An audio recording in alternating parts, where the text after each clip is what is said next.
Good morning, ladies and gentlemen. I'd like to welcome all of you to the NASSCOM DSCI Annual Information Security Summit 2013. We would also like to extend a warm welcome to all the sponsors and exhibitors. May I request Dr. Kamlesh Bajaj, CEO, Data Security Council of India, to welcome all the delegates.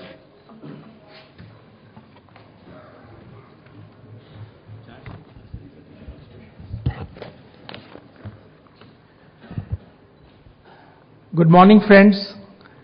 It's my pleasure to welcome you all to the 8th NASSCOM DSCI Annual Information Security Summit. It's my privilege to extend a warm welcome to Shri Kapil, Sibal, Honorable Minister of Communications and IT, to inaugurate the Security Summit. And of course, my colleague, Mittal, President NASSCOM. The speaker on privacy, David Hoffman, Global CPO Intel, could not make it because of the snowstorm there, and his flight could not take off, so we apologize for that. I am extremely happy to welcome all our sponsors and exhibitors, all the media and media partners to the summit. DSCI celebrated its 5th year in August this year. We look back with satisfaction at what we have achieved during these 5 years, the challenges that continue to confront us. DSCI's charter was and continues to be promotion of data protection in the country. It includes data security, privacy protection, cyber security, with all the dimensions that define them. Today, I'm happy to report that DSCI has emerged as the first point of recall on data protection matters by industry, regulators, law enforcement agencies and governments, both in India and abroad. This was the expectation of NASSCOM when DSCI was established. The global and national landscape for data protection and cybersecurity continues to change. Vulnerabilities in and threats to networks and platforms are increasing. Cyber crimes, attacks on critical infrastructures, cyber espionage are on the rise globally. Technology, on the other hand, continues to march ahead, what with all kinds of mobile devices, social media platforms that are becoming part of the workplace in addition to personal space. Bring your own device mobility are adding to the work environment. Along with productivity and efficiency gains, they are adding to security challenges. We also have big data and analytics, which are being used by the industry for business leads and security agencies for surveillance and counter-terrorism. While many security problems at the national level are being solved by adoption of these technologies, to track attackers and terrorists, they present their own challenges. These include privacy protection, privacy violation of users and citizens. They raise legal issues and concerns both of the citizens and corporates, as was underlined by the Snowden revelations of the global surveillance program of the US National Security Agency. It is this landscape that presents public policy and thought leadership challenges and opportunities for DSCI. I'm happy to report some of the highlights of the work that we have done during the year. We continue to work in the public policy in areas that include privacy, cloud, ICT supply chain, internet governance, social media, trans-border data flows from the EU and EFTA countries, and cyber security. Following our report, Securing Our Cyber Frontiers, to the NSA, NASSCOM DSCI helped nucleate the joint working group under the chairmanship of the Deputy NSA. DSCI acted as the industry coordinator. Some of the work that we have done during this period, the tangible outcomes include Banking Information Sharing and Analysis Center, with the active participation of over 20 CISOs from banks and IDRBT. Interest of industry in setting up CCRA test and certification labs after India acquiring the authorizing nation status. Cybersecurity workforce development in the informal sector, with content and certification with active involvement of DSCI. Centers of Excellence in Cyber Policy Research and Security Standards and Audits. Internet governance that includes technical and operational work of DNS root server and policy making on cyberspace issues such as copyright, intellectual property, cyber crimes, content regulation, spam and law enforcement. These are all sovereign rights of nation states. And all these matters, they require development of papers at the strategic level for the joint working group, We continue to work on this subject with the Department of Electronics and IT, Ministry of External Affairs, and others on this subject, with a view to strategizing India's approach to internet governance. And we are contributing to the formulation of internet principles as a member of the working group on internet governance under DAT again. We are also playing a leading role in working with the Department of Commerce and DAT on negotiations with the EU on data transfer and adequacy of India. A white paper was presented. We worked with the consultants and tried to compare our privacy principles under the IT Act with those which are governing the data protection directive in the European Union. And we have supported the Ministry of Commerce in FTA negotiations with EU from the viewpoint of data flows only. Expert group which has been set up will be meeting for the first time in January 2015. And once again, DSCI and NASSCOM are both going to be part of this expert group. Similar discussions we have supported in EFTA countries also. And we work with the government in operationalization of the National Cybersecurity Policy, which the Honorable Minister had released early this year. In the context of privacy, we have worked with the government, especially in the Shah Committee, where both NASSCOM and DSCI were members of the expert group, and we have promoted the concept of self-regulation and continued engagement with the industry, governments and regulators. And the framework which was drafted is what DOPT has presented more or less to the cabinet. We are also working actively with the government on cloud policy, DAT working group, and we conducted a special workshop early this year and yesterday again along with BSA to come up with the specific issues that confront the adoption of cloud. We also support the Ministry of Home Affairs and information security policies at the very final stages of being prepared. We found that at the international levels, especially in the standards formulation, there was not much active participation of the Indian industry. So last 2 years we have given a thrust to it on behalf of NASSCOM and DSCI, and we very actively participate in the ISO working groups, where we now believe that networking is all that is important. And we have been able to contribute to, for example, the privacy impact assessment standard that is under development. Our own standards have also been accepted. And NASSCOM and DSCI have committed to hosting the ISO conference on October 2015 in India under the aegis of Bureau of Indian Standards.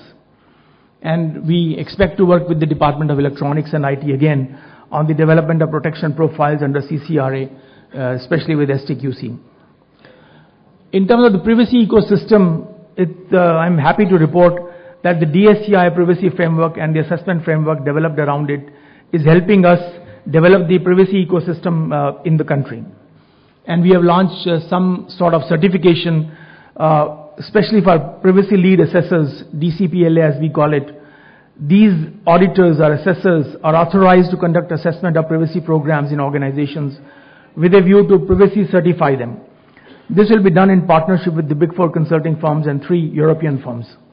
Over 100 consultants from these companies and user organizations such as banks, telecom, insurance, healthcare, financial services, IT and BPO companies have been awarded DCPLA certification. And I'm very happy to inform you that Gartner has endorsed the DSCI privacy framework and recommended in its July 2013 report that all organizations should use the DPF. It's a shot in the arm that DSCI frameworks are at par with the best, and this is what we are seeing now. And we are promoting this with the FTC in USA as well as Department of Commerce to have some kind of cross certification between DPF and the APEC cross-border privacy regulations which they are developing. In fact, the US has started certifying organizations against APEC CBPRs, so we hope to cross-certify with them in due course.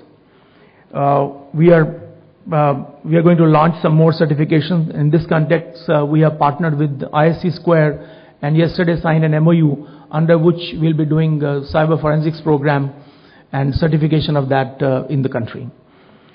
We have done a number of projects with the government on e-security index in particular, then with Cisco on security thought leadership program, and a joint study with BSA on security considerations on procurement of software. In the international arena, we continue to partner with the East-West Institute on Cybersecurity. We recognize that data security is linked to cybersecurity and that national security depends on cybersecurity, and that the government can strengthen cybersecurity in the country by leveraging the private sector through public-private partnership. At the same time, it can promote industry best practices of security in all sectors of economy and governance. Handling of cyber crimes also requires capacity development in cyber forensics and international cooperation among law enforcement agencies. While the former is an internal affair, the latter requires partnering with other countries for sharing of information and governance of cyberspace. So DSCI built a relationship with East-West Institute, a global think and do tank, to get engaged in international efforts on cooperation in cyberspace. It's a track 2 kind of a diplomacy. We have presented thought leadership papers on all dimensions of cyberspace and put India on the map of cyber 40 countries that are shaping the policies along with security experts from government, business, technology and civil society from around the world.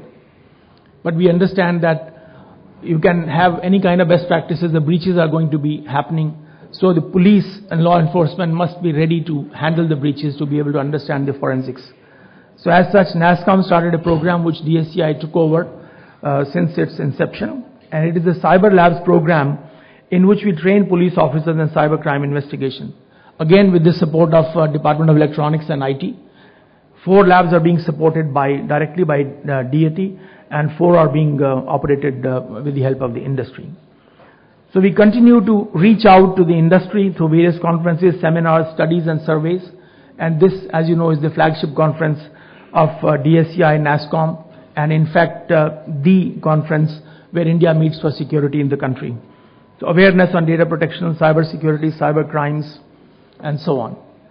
Finally, I am happy to inform you that the DSCI Excellence Awards to reward organizations and individuals who have shown high level of preparedness and have excelled in the area of information security and privacy is in its 3rd year. It has received wide support from the industry. The awards for law enforcement segment, India's Cyber Cop Award, and excellence in capacity building of law enforcement agencies is also an integral part of the same. This year's winners today evening will be announced, and we are happy to have Shri G.K. Pillai, former Home Secretary, Government of India, as the chief guest. He will give away trophies to the winners. Ladies and gentlemen, during the last 5 years, we have achieved significant milestones, and our activities continue to expand, giving us the opportunity to contribute and make an impact on the industry and at national and international levels. We have expanded into cybersecurity, privacy protection, internet governance, cyber diplomacy, social media and issues which relate to social media, since they are having a great impact on national security. And DSCI and NASSCOM are in this space as well. The Security Summit program spread over 2 days, during which a number of roundtables around specific themes will be held to promote security approaches and solutions. The sessions, as you can see, cover a very wide range. We organized 4 workshops yesterday, and against our expectation of 65-70 people, we had more than 150 participants yesterday. Today there will be a special session on careers in security, which may be of interest to everyone. It is especially relevant because of the government's plan to develop a large security workforce of 5 lakh professionals.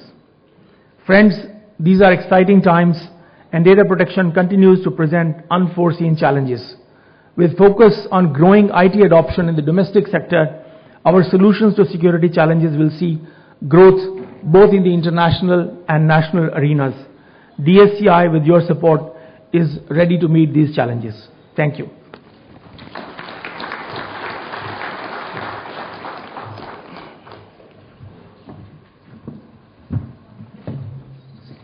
Thank you, Dr. Bajaj. May I now request Mittal, President, NASSCOM, to share his views on the emerging security landscape.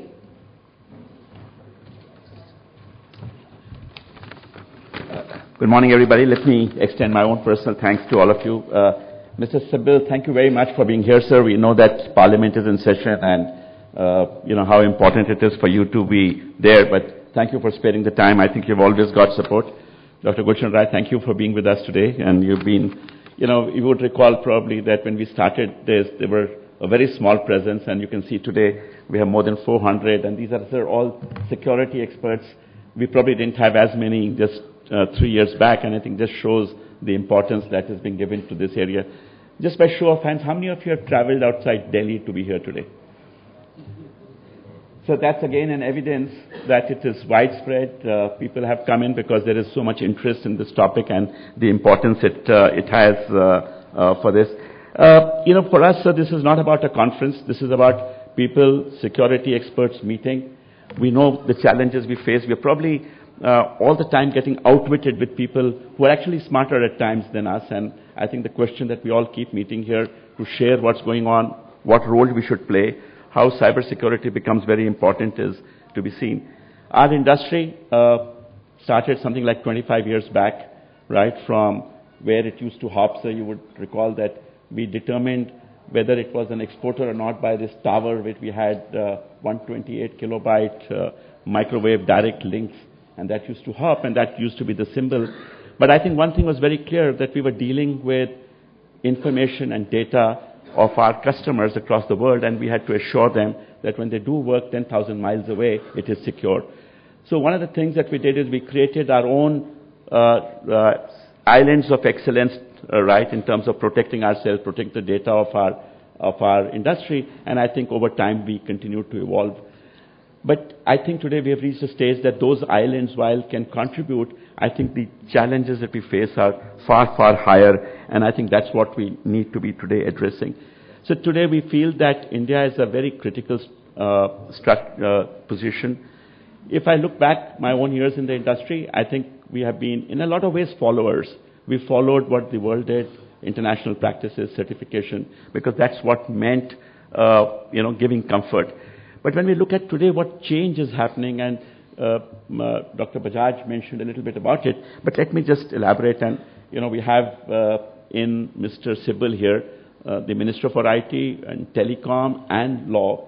I think all of them that are so intertwined. So the 3G, 4G penetration, right, is increasing, and that means internet is increasing. We already believe that millions of people are getting hooked on the internet through the 3G, 4G. The emergence of the broadband revolution, internet prices are dramatically going down, and that means access. It's no longer voice and the data being for the rich. I think the internet is becoming more and more available.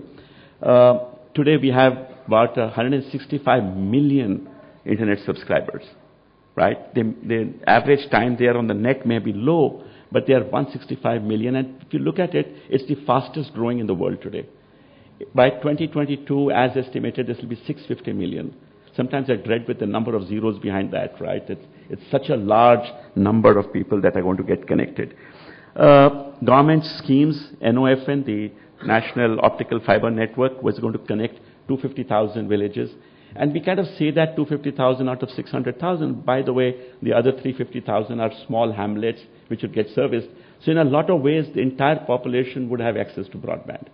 We are not even sure what that means in terms of how people are going to be accessed and how many people in this country are going to get connected onto this. The 27 mission mode projects that are under the NEGP program, right, are really driven by the government to ensure that more and more services, government functions are on the, and today we are already connected through statewide data networks. The UID project, which by itself is so unique across the world, where 1.2 billion, and I think it's progressing well in terms of how many people are already registered. The bill is waiting in the parliament to ensure that every civil or any citizen service is delivered electronically. And I think in a 4 or 5 years' time, that would happen.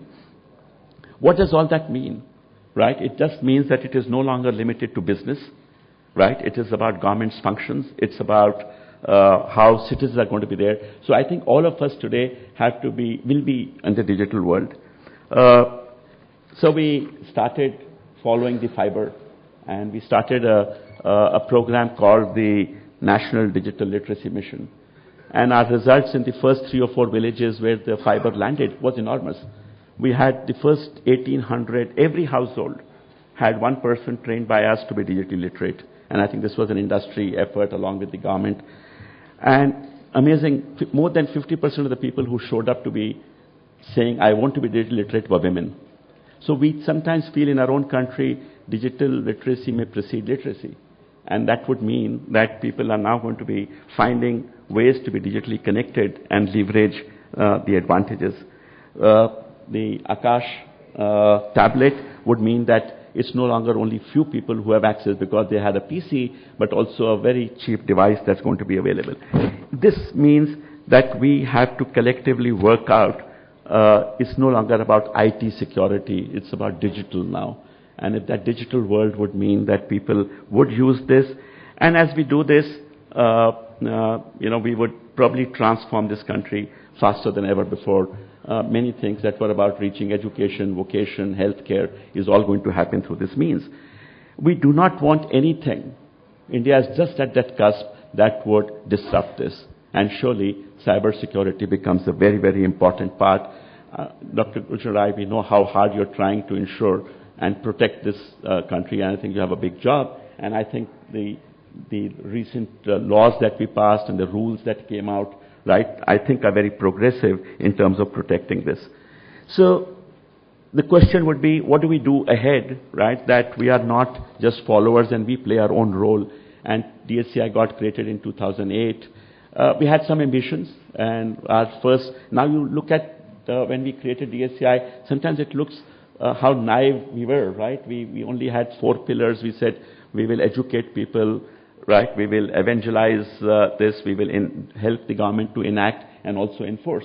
I think we have made progress on all the 4 pillars. But I think today the roles are changing. I think the roles are today to play our own role with the government, internationally, locally, right, to ensure that as policies are made, we are ensuring the security of what work we do, at the same time ensure that the business is not disrupted. So I would just confess that we think that the next 12 months are very critical for all of us in this world, right? On one hand, we talk about this technology and so on, but on the other hand, the recent surveillance issues that came up cross-border has raised enormous concerns. And those concerns are valid, right? Those concerns are questioning as the very fundamental of what we do today with the digital world and this connectivity. And the question is that governments have to respond, and hence governments across the world are considering what should they do to prevent things like that happen through the surveillance. How do you protect sovereign data? How do you protect citizens of your country? And it's a very delicate balance that you're trying to find out on national security on one hand and the freedom on the other. So the worry that we would have, would countries, and we have seen some moves coming in. I was in Sao Paulo in Brazil, and the president there did announce, I hope she doesn't go and implement it, that they are going to put a server for anything that goes outside Brazil, or that they're going to be having their own email system and many more such restrictions. On the other hand, there are technology solutions that are available, right, which can resolve it. So we do hope that we all collectively sit down and work, because the advantages of all that I narrated for countries like India are so immense that we should not be restricted in using that technology, the net, the connectivity. At the same time, this challenge of how we're going to protect them on cybercrime, I think is one of the biggest challenges that the digital world would have ever faced. And we hope in this next 12 months, as we determine our policies, countries respond collectively, we do not disrupt this. And I think that would be the real challenge. So we are very happy that within the country, whether it is intelligence agencies, the government, the industry, civil societies, we are getting together to discuss and debate this issue. And we do hope that we are not taking extreme positions. We do bring our positions on the table, but collectively we find solutions. I'm very happy to see that we have many international participants here, right? So do share your views, and we as India would be on the table, right, to be working out a solution which I think will be long-term helping our citizens. And I'm sure Mr. Sibal would endorse that, and he has been a champion of many of the things that are happening today. And we do hope that at the end of this 2 days conference, we will come out not only to protect our own businesses, but also to see that we are coming out with policies that meet today's large international needs. Thank you very much.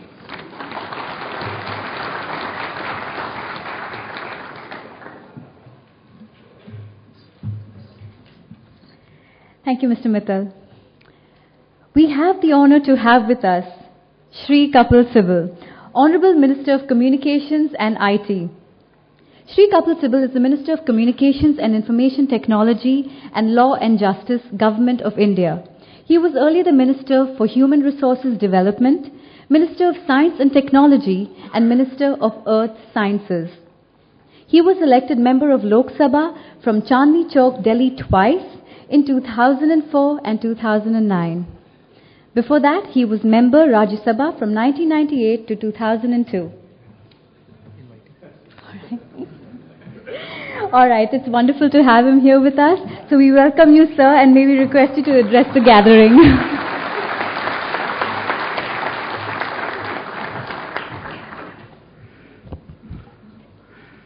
My very good friend, Mittal, Dr.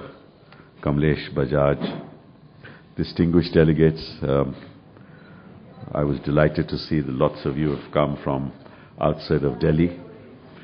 I just do hope that you don't take back with you to your cities, wherever you come from, the political contagion of Delhi.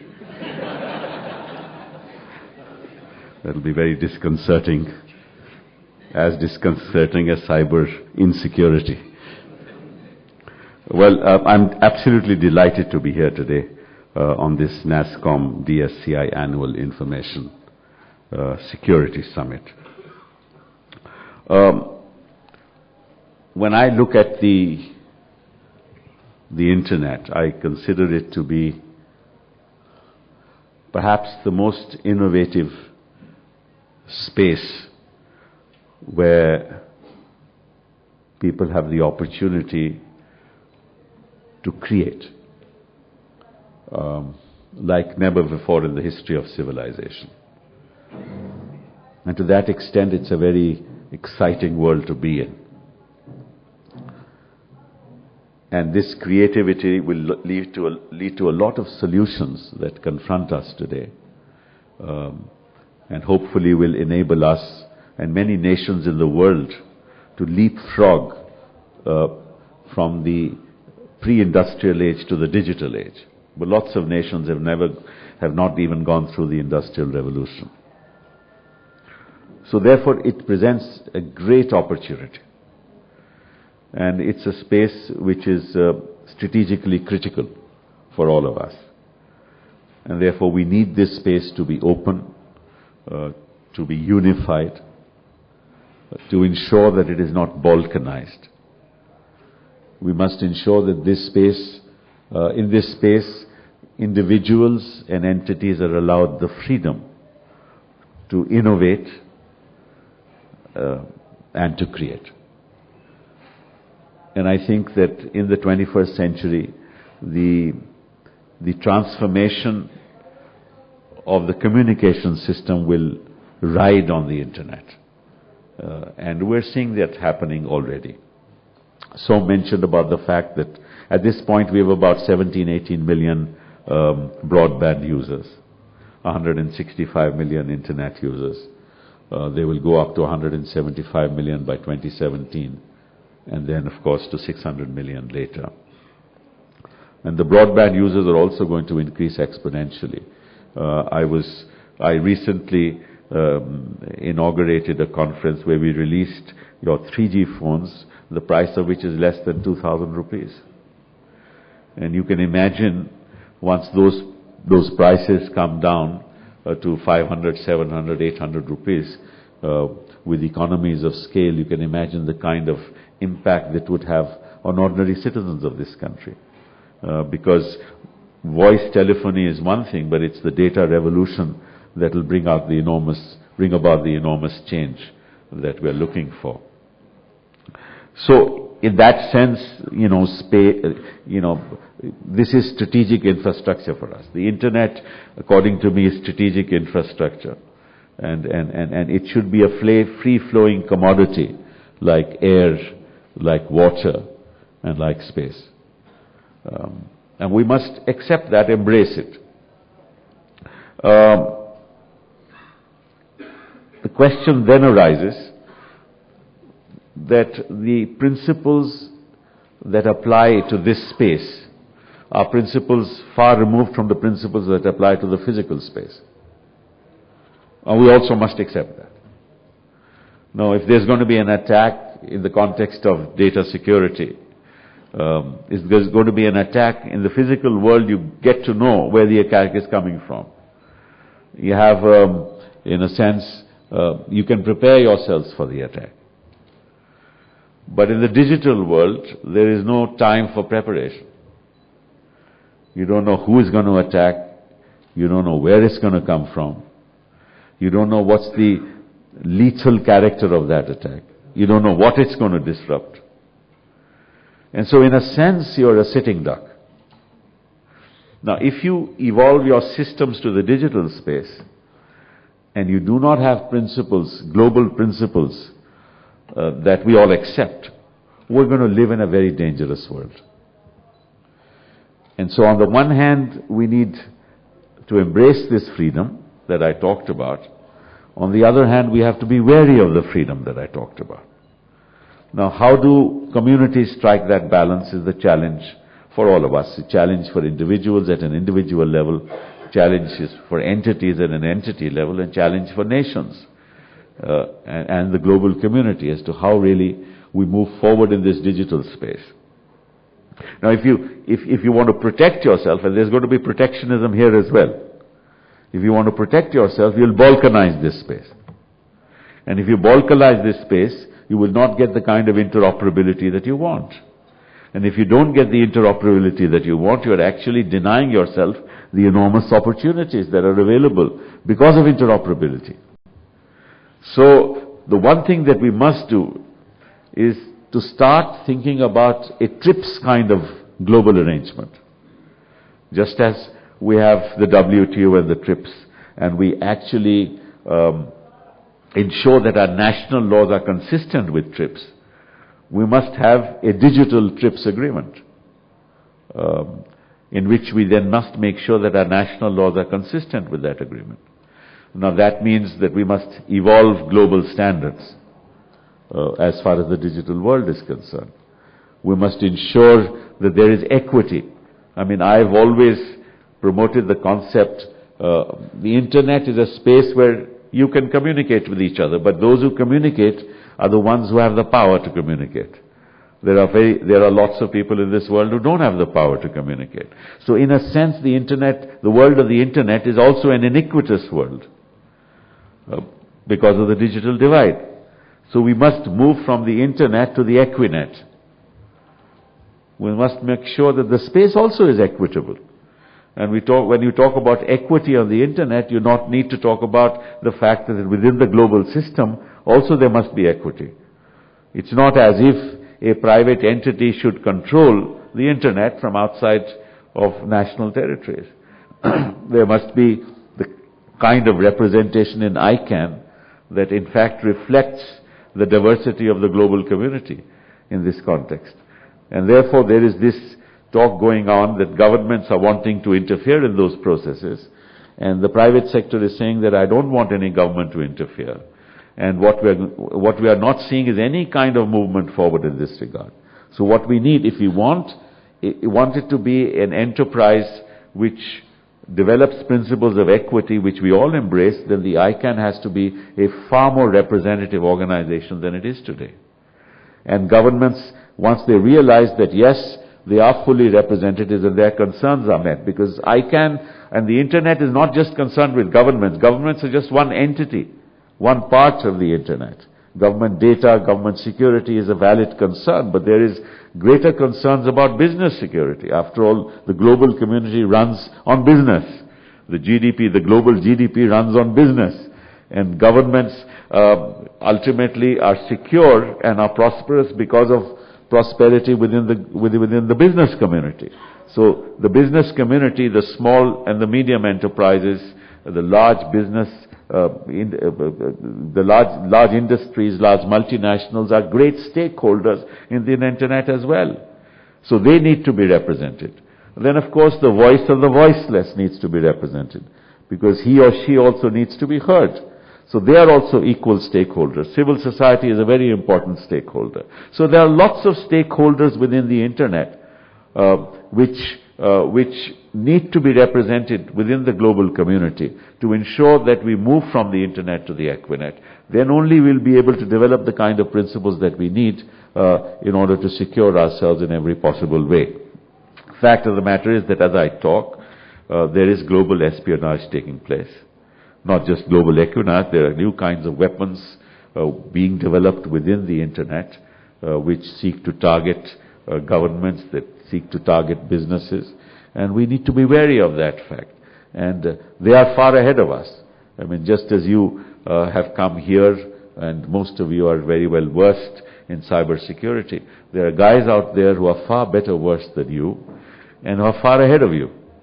And so therefore, what we need to do is, and because we don't know where the attack is going to come from, we need to develop a system through which we need to constantly protect ourselves.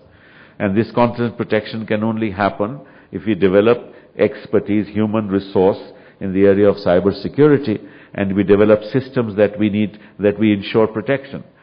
I mean, if all our financial institutions are going to the cyber world, all our strategic institutions are going to be connected to the net, all our electricity supply systems, the national grids are going to be connected to the net, then any disruption in any of this can cause absolute havoc within the country itself.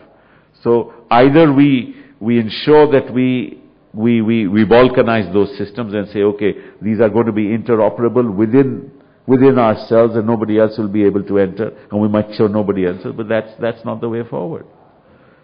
So I'm afraid this is a very complex issue, and the global community is yet to grapple with it, and I'm worried about the fact that the negotiations in this context are going to go the way climate change went.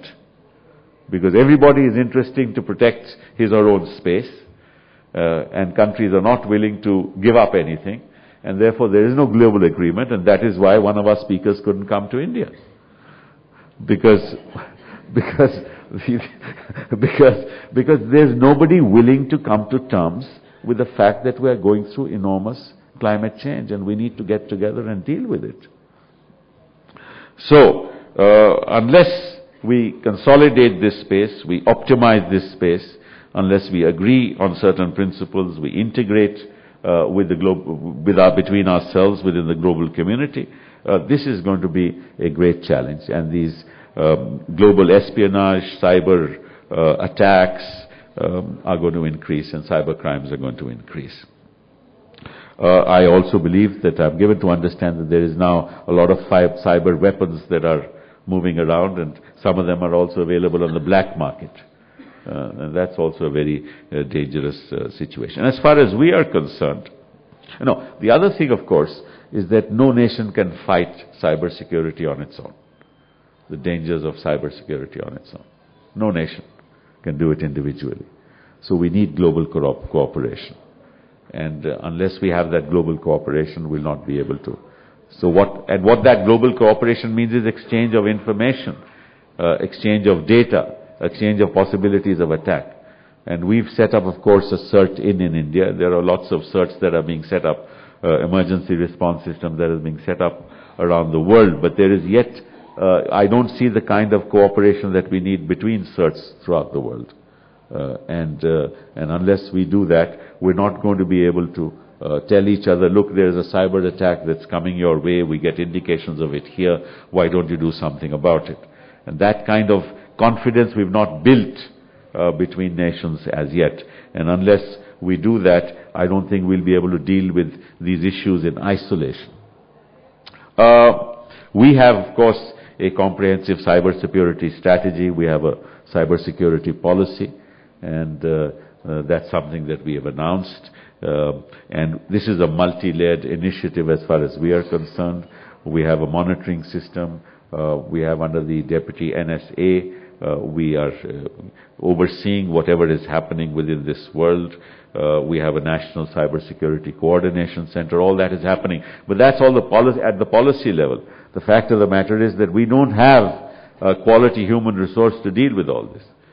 And Kamlesh mentioned that we need about 500,000 people in the next few years. I do wonder where we're going to get the 500,000 from, but I think NASSCOM and DSCI is making a huge effort to train some of this human resource that's going to be necessary to deal with some of these challenges.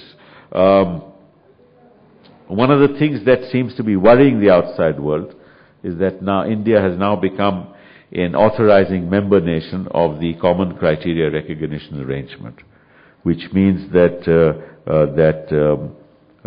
we will be a nation which will approve testing labs for certification of IT products. There seems to be some misgiving. All that we want to make sure is that labs of international standard are actually set up in India so that we can do the testing in India. Now, some people are worried that, look, this is, some people say, is a protectionist measure. It's certainly not a protectionist measure. What we want to do here is to get the investment here, get the manufacturing here, and get the testing labs here, just as you have testing labs all over the world. And while that capacity is going to be built in India, we are allowing the process of self-certification. So that while that capacity is being built, there's a self-certification process. When those capacities are built and the manufacturing is done here, that brings investment into this country. And remember this, the market is here. If you've got 1.2 billion people and we're going to have that market being served, then it stands to logic that the testing lab should be set up in India. Why should we have to have certification from a testing lab outside India when you're going to serve 1.2 billion people, which is more than the population of the Europe and the United States of America put together? It doesn't make sense to me. So anybody who thinks this is a protectionist measure, they must disabuse themselves of this opinion, because certainly not. It's a measure which ensures, in fact, that the country which has the largest market is trying to ensure that the testing labs are set up here. And once this 3G and the 4G LTE networks are going to expand, we're going to need a lot of equipment, a lot of IT products that need to be tested to deal with issues of security. And therefore, I think it's important for us to set up these labs here, and that's our policy. And my ministry has said that while we build this, we'll allow the certification, self-certification process to go on. Now, while we grapple with this, we also need to understand that the backbone of any economy is the small and medium-sized business enterprise.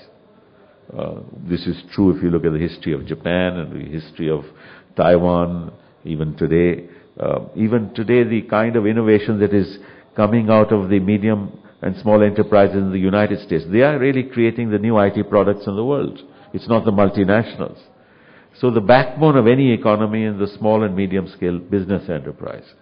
And the more small and medium-scale business enterprise doesn't have the financial and the human resource capacities to serve themselves. So they are naturally, we're going to move into cloud computing in a big way. And a lot of this service of the small and medium-scale sector is going to happen through cloud computing, which means that we need greater security there as well. And we need security systems. That, of course, enhances the costs. If you were to do it individually, the small and medium-scale enterprises will not be able to afford it.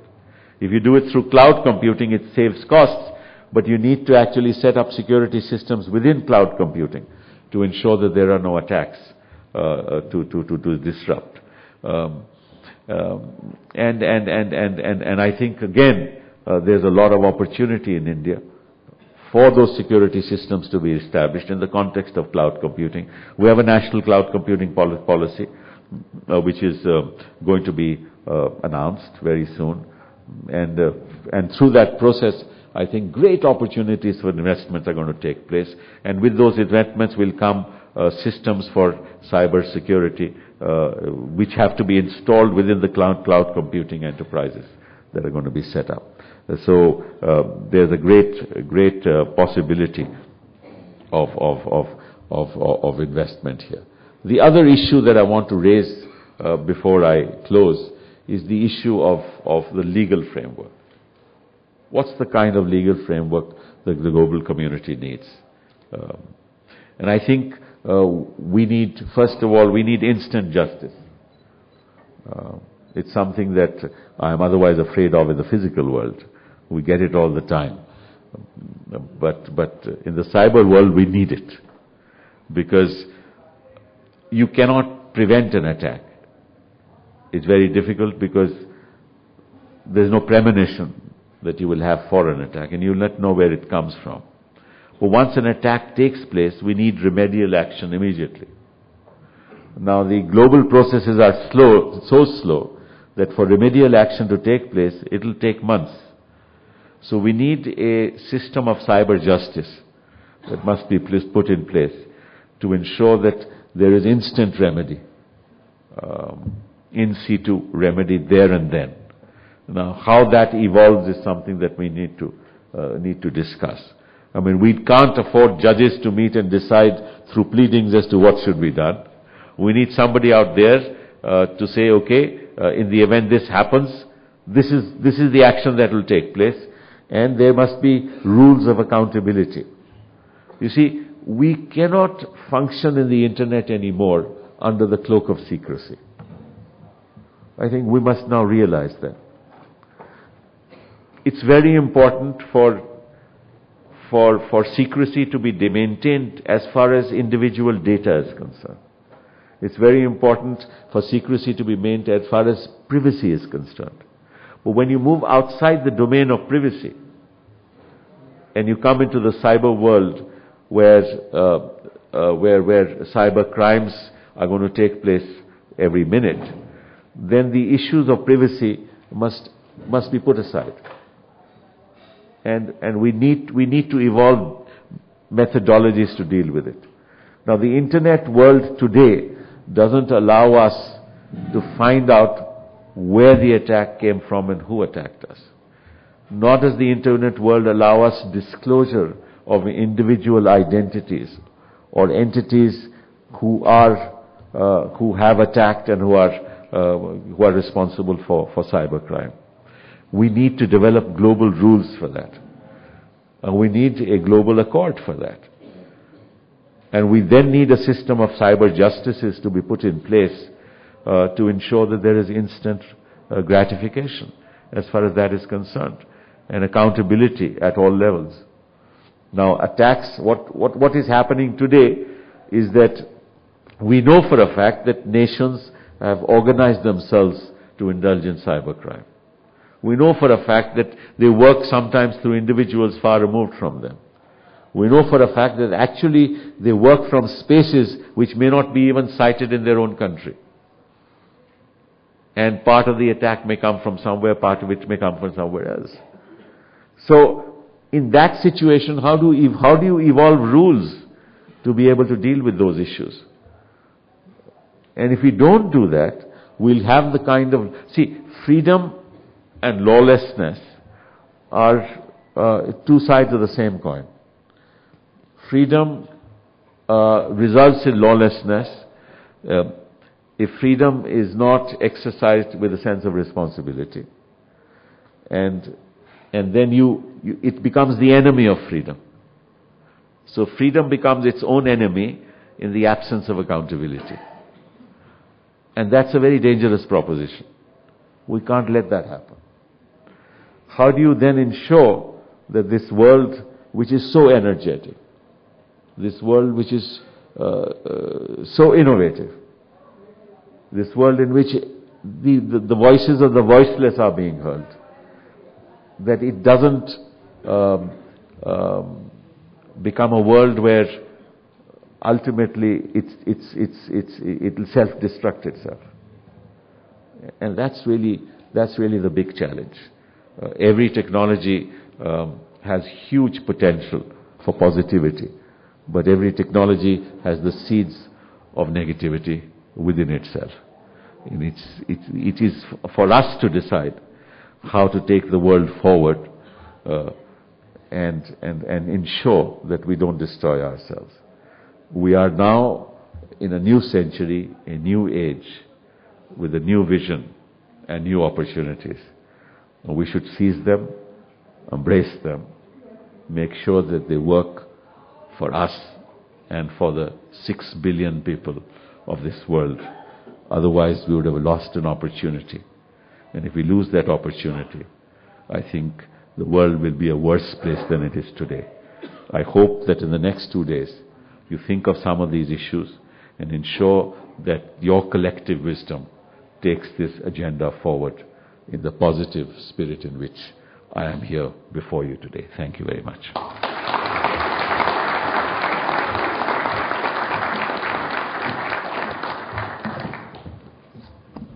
Thank you, sir. May I request Mittal to be on stage and request all other esteemed gentlemen to take their seats amongst the audience, please.